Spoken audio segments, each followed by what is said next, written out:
Hello everyone. In this lecture, we are going to discuss Merz price protection, or this is also called biased differential protection. This is also called as longitudinal differential protection also. Longitudinal differential protection also.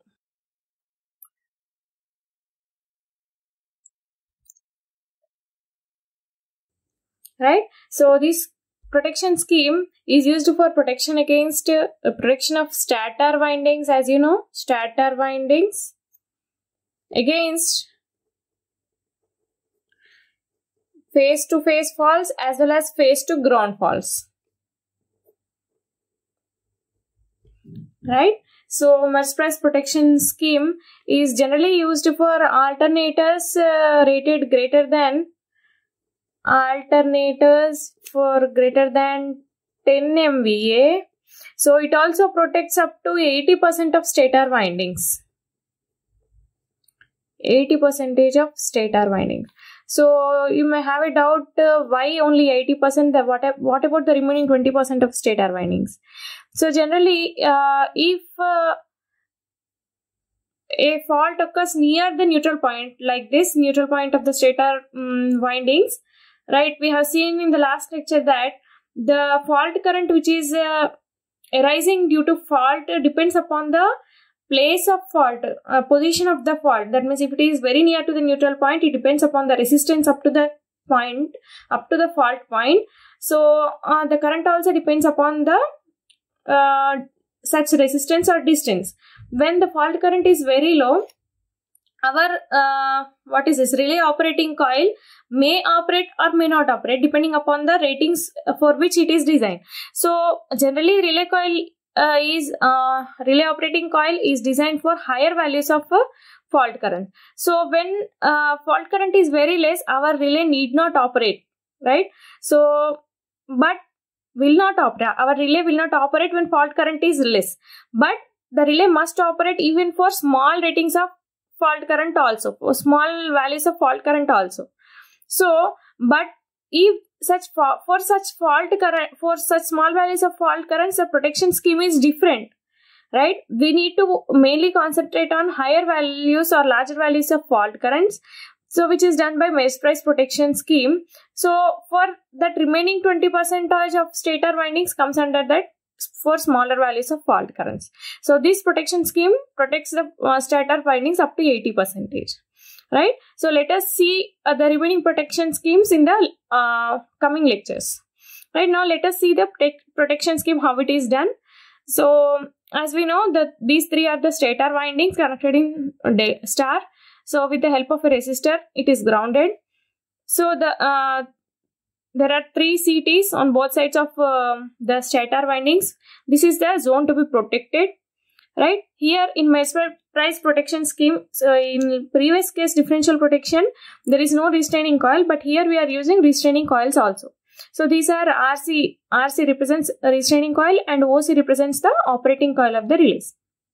Now, let us see if a fault occurs, if an external fault occurs. This is also called as throw fault. So if an external fault which is face to ground fault occurs, right? So if a external fault occurs, let us see what happens to this protection scheme. So fault line starts flowing like this. So the current is I1. This is CT1 set, complete set I am naming as CT1 and CT2. The current flows like this. If a fault is occurred here, so our relay coil is here. So the return path for the current is like this.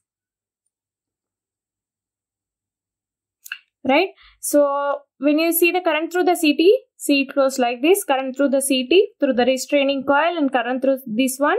As the fault is an external fault or throw fault, the current in both the transformers is same, right? CT1 and CT2. So the current through the restraining coil, that comes as I1, difference of I1 and I2. So where both of these are equal, so net current through the coil is 0, right? I is equals to 0 through the restraining coil. There is no current flowing through the operating coil of the relay, so the relay does not operate. So this is a protection scheme for the stator windings. Right, now let us see what about the face-to-face fault, what happens. If face-to-face fault occurs, what happens, let us see. So let me take this fault current as IF1. So now the fault current starts flowing within these two, right? So it is circulating within these lines. So now these are the circuit breaker sets, as we know. So now IF1 starts flowing like this and it returns through IF2. There is nowhere it passes through the operating coil, so the relay does not operate. This is a protection scheme for external fault, that for external fault the relay does not operate, right?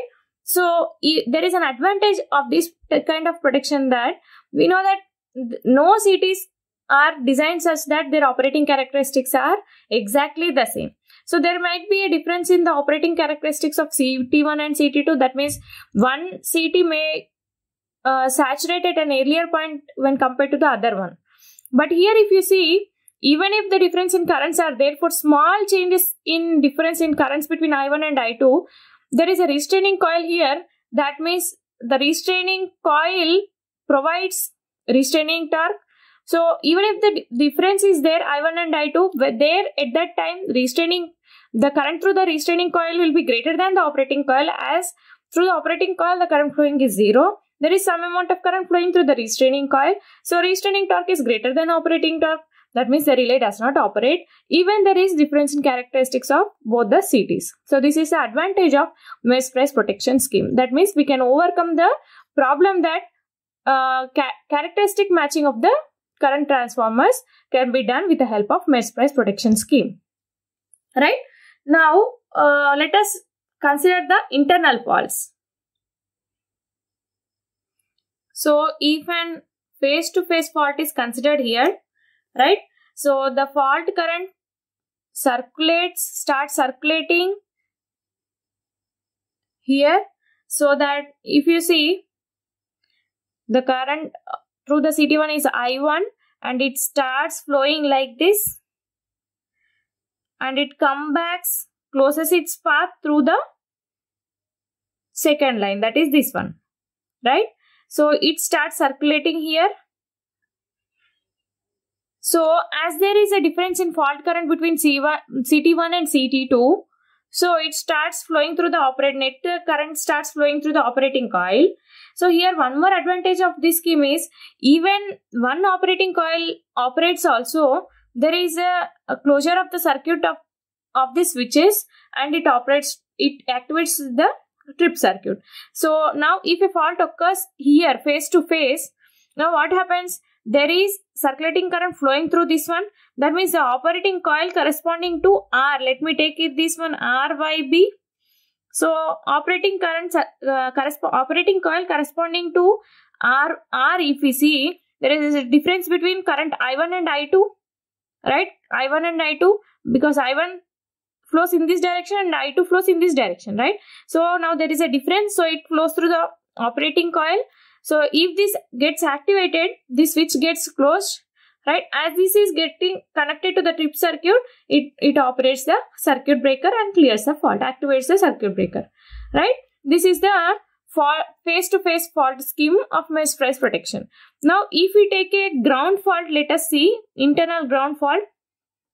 Let me consider here internal ground fault. So if you consider internal ground fault here, what happens? There is a return path for the current like this, right?